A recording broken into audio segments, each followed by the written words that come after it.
अस्सलाम वालेकुम व्यूअर्स। आज हम बात करेंगे केसेस ऑफ ए नाउन की। Nouns are classified into three cases. कौन कौन से थ्री केसेस हैं? नॉमिनेटिव केस, ऑब्जेक्टिव या इसको एक्यूजेटिव केस भी बोलते हैं, और पोजेसिव या इसको जेनेटिव केस भी बोलते हैं। अब केस बेसिकली होता क्या है? नाउन का किसी भी सेंटेंस में क्या यूजेज है, उस यूजेज के हिसाब से हम उसको क्लासिफाई करते हैं केसेस में। हम इनको one by one go through करेंगे इन केसेस को। नॉमिनेटिव केस क्या है? अ नाउन और pronoun used as the subject of a verb is said to be in the nominative case। अगर नाउन किसी भी सेंटेंस में एज अ सब्जेक्ट यूज हो तो उससे हम बोलते हैं कि it is in the nominative case. इसी तरह से ऑब्जेक्टिव केस क्या है? ए नाउन और pronoun used as the object of a verb is said to be in the objective case. नाम से ही ज़ाहिर है कि अगर नाउन या प्रोनाउन किसी भी सेंटेंस में एज एन ऑब्जेक्ट यूज होता है तो वो ऑब्जेक्टिव केस होता है। इसको एग्जाम्पल से समझते हैं। अगर आप फर्स्ट सेंटेंस देखें, सैम थ्रू द बॉल। अब इस सेंटेंस में वर्ड सैम जो है वो सब्जेक्ट है और सैम नाउन है, पर्सन का नेम है। अब चूंकि ये सेंटेंस में जो वर्ड सैम है ये एज अ सब्जेक्ट यूज हो रहा है तो ये नॉमिनेटिव केस है। और थ्रू द बॉल प्रेडिकेट है। हमने पिछली वीडियो में सब्जेक्ट और प्रेडिकेट का डिफरेंस देखा था। तो थ्रू द बॉल प्रेडिकेट है और सैम इसमें सब्जेक्ट है, तो same word as a nominative case use हो रहा है। इसी तरह अगर आप सेकंड सेंटेंस देखें, शी प्लेड द टेनिस। अब इस सेंटेंस में वर्ड शी जो है ये नॉमिनेटिव केस है, प्रोनाउन है। ठीक है, नाउन भी हो सकता है, प्रोनाउन भी हो सकता है, तो ये नॉमिनेटिव है। इसी तरह से अगर हम ऑब्जेक्टिव केस को कंसिडर करें तो फर्स्ट सेंटेंस में अगर हम देखें सैम थ्रू द बॉल, अब बॉल जो है ये एज एन ऑब्जेक्ट यूज हो रहा है और बॉल एक नाउन भी है, तो ये ऑब्जेक्टिव केस है। इसी तरह से सेकंड सेंटेंस में she played tennis, word tennis object के तौर पर यूज हो रहा है, नाउन है, तो इट इज ऑब्जेक्टिव केस। तो इस तरह से हम डिफ्रेंशिएट करते हैं डोमिनेटिव केस में और ऑब्जेक्टिव केस में। ऑब्जेक्टिव केस को हम एक्यूजेटिव केस भी बोलते हैं। और इसका एक ट्रिक है आइडेंटिफाई करने का। वैसे तो हम सेंटेंस की सेंसेस को आइडेंटिफाई कर सकते हैं कि सब्जेक्ट के तौर पे क्या यूज़ हो रहा है या ऑब्जेक्ट, लेकिन इसका थोड़ा सा ट्रिक ये हो सकता है कि अगर हम किसी भी सेंटेंस में वर्ब से पहले क्वेश्चन मार्क लगा दें और क्वेश्चन में पूछें हूँ या व्हाट, तो वो नॉमिनेटिव केस होता है। एग्जाम्पल, फॉर एग्जाम्पल अगर आप फर्स्ट सेंटेंस देखें, सैम थ्रू द बॉल। अब इसमें वर्ड सैम जो है वो सब्जेक्ट है और थ्रू जो है वो वर्ब है। तो अगर आप वर्ब से पहले यानी सैम थ्रू द बॉल, तो अब थ्रू वर्ब है, इससे पहले क्वेश्चन करते हैं हु थ्रू द बॉल, तो हु का जवाब है सैम, तो सैम नॉमिनेटिव केस है।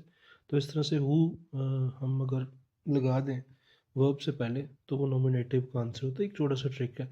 इसी तरह से ऑब्जेक्टिव केस अगर हमने फाइंड करना है तो हमने वर्ब और सब्जेक्ट इन दोनों से पहले हमने क्वेश्चन लगा देना है व्हाट या होम फॉर एग्जांपल, तो उसका आंसर ऑब्जेक्टिव केस होगा। For example Sam through the ball. अब इस सेंटेंस में सैम थ्रू ये सब्जेक्ट और वर्ब है। इससे पहले हम क्वेश्चन लगा दें व्हाट, यानी व्हाट डिड सैम थ्रू, तो इसका आंसर क्या है? सैम ने क्या फेंका? बॉल, तो बॉल एक्यूजेटिव या ऑब्जेक्टिव केस है। तो इस तरह से एक छोटा सा ट्रिक है जिससे हम पता लगा सकते हैं और सेंस से, सेंटेंस की सेंस से हमें जज हो जाता है सब्जेक्टिव और जो नॉमिनेटिव और ऑब्जेक्टिव केस का डिफरेंस। इसी तरह से हम मज़ीद इस पर डिस्कस करते हैं नॉमिनेटिव और ऑब्जेक्टिव केस के बारे में। अगर आप फर्स्ट सेंटेंस देखें, the glass is on the table.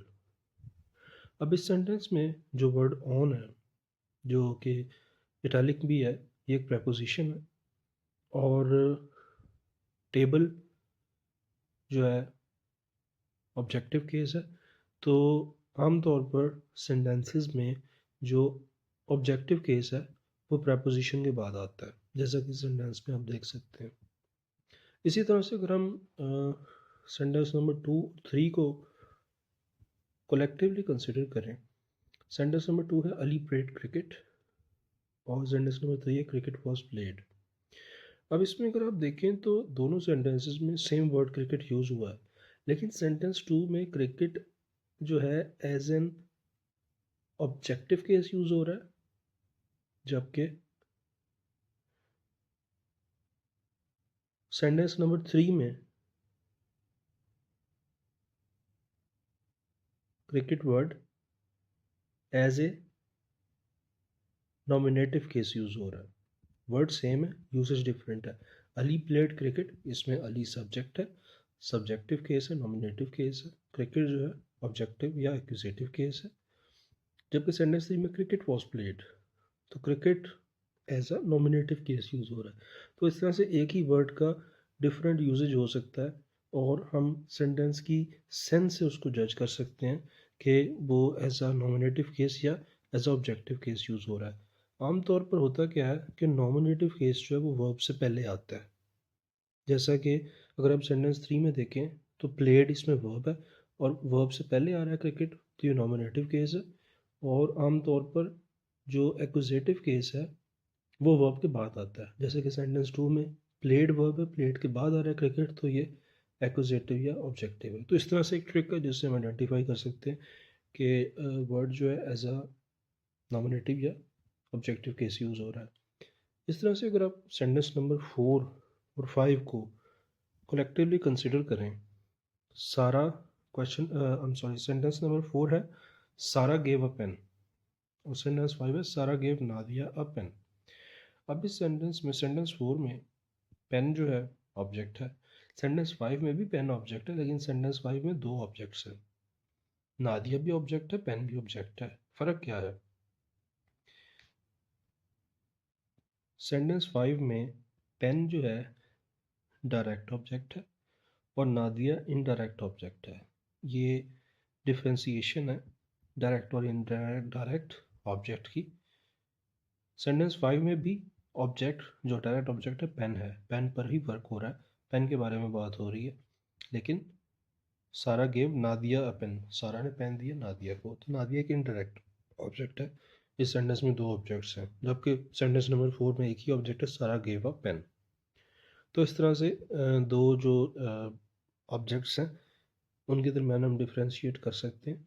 अब ये जो सेंटेंस है सारा गेव नादिया पेन, इसको हम इस तरह भी कह सकते हैं Sarah gave a pen to Nadia. अब इसमें बात एक ही है, सेंटेंस सेम है, बस वर्ड्स का ऑर्डर चेंज हो गया। Sarah gave a pen to Nadia या Sarah gave Nadia a pen. तो बेसिक जो कॉन्सेप्ट है इसमें समझने वाला वो डायरेक्ट और इनडायरेक्ट ऑब्जेक्ट का है और दोनों जो हैं वो एज ऑब्जेक्टिव केस यूज़ हो रहे हैं। तो इस शॉर्ट वीडियो में हमने टू केसेस ऑफ नाउन को गो थ्रू किया, नॉमिनेटिव और एक्विजिटिव या ऑब्जेक्टिव केस। नेक्स्ट वीडियो में हम थर्ड टाइप को जो कि पोजेसिव केस है उसे डिस्कस करेंगे।